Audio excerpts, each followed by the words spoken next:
प्राचीन भारत में एक राजा होता था और अपनी प्रजा का ध्यान रखता था। राजा की मृत्यु के बाद उसका उत्तराधिकारी शासन करता था। इस प्रकार राजाओं का वंश और विरासत दोनों आगे बढ़ते थे।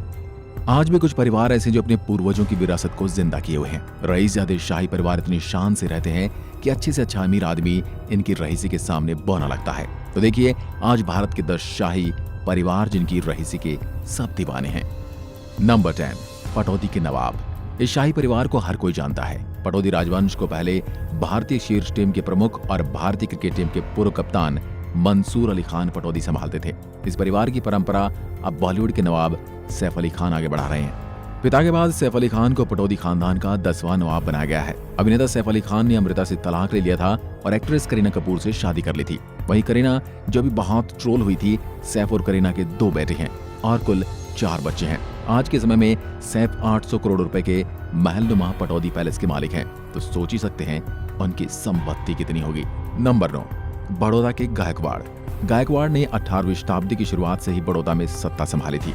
महाराजा रणजीत प्रताप सिंह गायकवाड़ के बाद उनके पुत्र समरजीत सिंह उत्तराधिकारी बने थे। साल 2012 में उन्हें लक्ष्मी विलास पैलेस में महाराजा का ताज पहनाया गया था। जब वह सिंहासन पर बैठे थे तो उन्होंने अपने चाचा संग्राम सिंह गायकवाड़ के साथ मिलकर 20,000 करोड़ रुपए से अधिक के कानूनी विरासत की विवाद को सुलझाया था। जी हाँ, तो अब आप सोच ही सकते हैं कितनी शान शौकत से रहता है ये परिवार। नंबर 8, भोंसले वंश। भोंसले वंश महान मराठा शासक शिवाजी का वंश है। शिवाजी महाराज और स्वराज्य राजा के वंशज कोल्हापुर, सतारा, नागपुर, मुधोल, सावंतवाड़ी और तंजौर जैसे विभिन्न राज्यों में रह रहे हैं। सतारा के उदयन राजे इनके प्रमुख मुखियाओं में से एक हैं। हाल ही में भाजपा सदस्य उदयन राजे ने अपनी 170 करोड़ रुपए की संपत्ति की घोषणा की थी। इनके एक अन्य प्रमुख संभाजी राजे छत्रपति हैं, जो छत्रपति शिवाजी महाराज के 13वें वंशज होने का भी दावा करते हैं। नंबर 7, बीकानेर का शाही परिवार। 1488 ईस्वी में राव बीका द्वारा इस शहर की स्थापना की गई थी।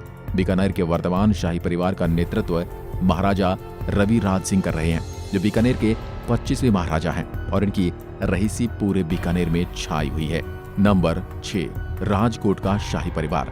बदलते समय के साथ कई शाही परिवारों ने अपने राजमहल को हेरिटेज होटलों में बदल दिया है, लेकिन राजकोट के शाही परिवार ने अब तक ऐसा नहीं किया है।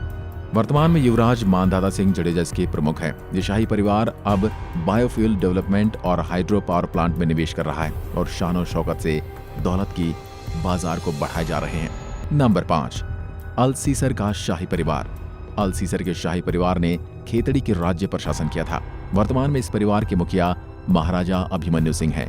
राजस्थान के शाही परिवार के जयपुर और रणथंभौर में महल हैं। यही नहीं, अभिमन्यु ने अलसीसर पैलेस को एक शानदार हेरिटेज होटल में बदल दिया है। अभिमन्यु काफी प्रसिद्ध हैं क्योंकि वह मैग्नेटिक फील्ड फेस्टिवल के कोऑर्डिनेटर हैं। अभिमन्यु को भारत का पार्टी प्रिंस भी कहा जाता है। नंबर 4, जयपुर का शाही परिवार। राजपूत के वंशज महाराजा भवानी सिंह जयपुर के अंतिम नाम मात्र के प्रमुख थे। भवानी सिंह का कोई पुत्र नहीं था, इसलिए उन्होंने साल 2002 में अपनी बेटी दिया कुमारी के बेटे पद्मनाभ सिंह को अपना उत्तराधिकारी मान लिया था। भवानी सिंह की मृत्यु के बाद पद्मनाभ को औपचारिक रूप से 13 वर्ष की उम्र में ही जयपुर के महाराजा के रूप में ताज पहना दिया गया था। नंबर 3, जोधपुर का शाही परिवार। राठौड़ों द्वारा शासित जोधपुर बहुत प्रसिद्ध है। महाराजा गज सिंह इस राज्य के वर्तमान शासक हैं। महाराजा गज सिंह राज्यसभा के सदस्य थे। वे अपनी पत्नी हेमलता राजे और बच्चों के साथ उम्मेद भवन पैलेस में रहते हैं। इसके अलावा वह मेहरानगढ़ किले के भी मालिक हैं। ये भी बता दें कि उम्मेद भवन दुनिया के सबसे बड़े निजी आवासों में से एक है। इनका प्रबंध परिवार के साथ साझेदारी में ताज ग्रुप ऑफ होटल्स द्वारा किया जाता है। इनकी रईसी देखकर हर कोई इनकी तरह ताज पहनना चाहते हैं, पर नसीब कहाँ। नंबर 2, वाडियार राजवंश। वाडियार राजवंश का इतिहास भगवान कृष्ण के यदुवंशी वंश के समय का है। श्री कृष्ण ने एक बार मैसूर राज्य पर शासन किया था। आपको जानकर हैरान होगी कि विजयनगर की रानी अलमेलम्मा ने श्राप दिया था। महारानी ने मरने से पहले कहा था इस वंश के राजा रानी के कभी बच्चे नहीं होंगे। तब से लेकर अब तक लगभग 400 सालों से वाडियार राजवंश में किसी भी राजा को संतान के तौर पर पुत्र नहीं हुआ है। राजा रानी अपने वंश की परंपरा को आगे बढ़ाने के लिए परिवार के किसी दूसरे सदस्य के पुत्र को गोद लेते हैं। वर्तमान में वाडियार वंश के मुखिया यदुवीर कृष्णदत्त चामराजा वाडियार हैं। इनको भी गोद लिया हुआ है। राजकुमार यदुवीर की शादी डूंगरपुर की राजकुमारी त्रिशिका कुमारी सिंह से हुई है। यदुवीर और त्रिशिका कुमारी के एक बेटा है। श्रीकांत मैसूर के प्रसिद्ध रॉयल सिल्क के मालिक थे।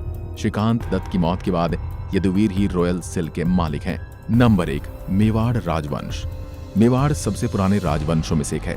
वीर महाराणा प्रताप के वंशज श्रीजी अरविंद सिंह मेवाड़ को इस राजवंश का 76वां संरक्षक बताया गया है। यह राजघराना आज भी अपनी बेशुमार दौलत के लिए जाना जाता है। उदयपुर स्थित महाराजा मेवाड़ चैरिटेबल फाउंडेशन के अध्यक्ष और प्रबंध ट्रस्टी के रूप में श्रीजी अरविंद सांस्कृतिक विरासत का संरक्षण कर रहे हैं। अरविंद सिंह राजा होने के साथ साथ एक सफल बिजनेसमैन भी हैं और HRH ग्रुप ऑफ होटल्स के मालिक हैं। अरविंद सिंह की शादी गुजरात के कच्छ की राजकुमारी विजयराज से हुई है। उनकी 2 बेटियां और एक बेटा है। उनकी एक बेटी का नाम भार्गवी कुमारी मेवाड़ और दूसरी बेटी का नाम पद्मजा कुमारी मेवाड़ और बेटे का नाम लक्ष्यराज सिंह मेवाड़ है। अरविंद सिंह और उनकी पत्नी उदयपुर सिटी पैलेस में रहते हैं। पर्यटन इंडस्ट्री में सबसे समृद्ध माने जाने वाले अरविंद सिंह के पास उदयपुर में प्राचीन कारों का एक संग्रहालय भी है। तो दोस्तों, ये थे भारत के वो शाही खानदान जो आज भी शान शौकत के साथ रहते हैं। इनके पास किसी चीज की कोई कमी नहीं है। आपको ये जानकर कैसा लगा, हमें कमेंट में लिखकर जरूर बताएं। धन्यवाद।